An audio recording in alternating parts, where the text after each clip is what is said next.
মার্কিন ডলারের বিপরীতে নতুন মুদ্রা নিয়ে আসছে চীন, রাশিয়া ও ভারত নেতৃত্বাধীন জোট ব্রিক্স। এমন ঘোষণার পর ব্রিক্সকে হুমকি দিয়েছেন মার্কিন নবনির্বাচিত প্রেসিডেন্ট ডোনাল্ড ট্রাম্প। তার এই হুমকির পরই কঠিন সময়ের মধ্য দিয়ে যাচ্ছে ভারতীয় অর্থনীতি। মোদী সরকারের অর্থনীতি নিয়ে আরও জানাচ্ছেন শেখ ফরিদ। খারাপ সময়ের ভেতর দিয়ে যাচ্ছে ভারতীয় অর্থনীতি। সর্বকালের সর্বনিম্নে নেমেছে দেশটির মুদ্রার মান। ডলারের বিপরীতে গত 2 ডিসেম্বর সর্বনিম্ন হয়েছে রুপির দাম।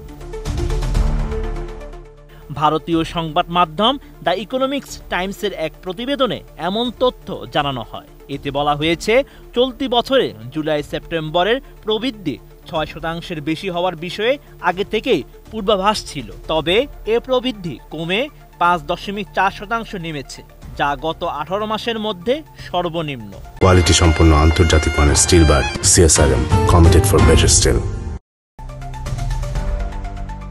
প্রবৃদ্ধি কমায় তার প্রভাব পড়েছে রুপির দামেও। 2 ডিসেম্বর ভারতে প্রতি ডলারের বিনিময় মূল্য বেড়ে 84.60 রুপিতে পৌঁছেছে, যা মার্কিন ডলারের বিপরীতে রুপির সর্বনিম্ন মান। বিশেষজ্ঞদের ধারণা, রুপির দরপতন আরও বেশি হতো।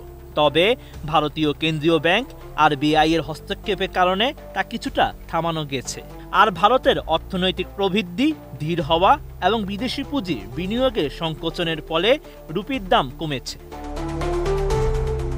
এছাড়া চীন, রাশিয়া ও ভারত নেতৃত্বাধীন জোট ব্রিক্সকে হুমকি দিয়েছেন মার্কিন নবনির্বাচিত প্রেসিডেন্ট ডোনাল্ড ট্রাম্প।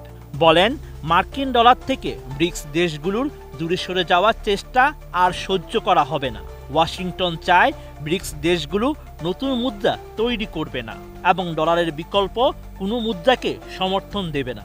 অন্যথায় ব্রিক্স জোটভুক্ত দেশগুলো শতভাগ শুল্কের সম্মুখীন হবে।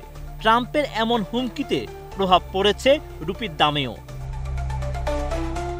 এদিকে রুপির ধারাবাহিক দরপতনকে উদ্বেগজনক বলছেন ব্যবসায়ীরা। কয়েক মাস ধরেই রুপির দর রুখতে বাজারে হস্তক্ষেপ করছে RBI।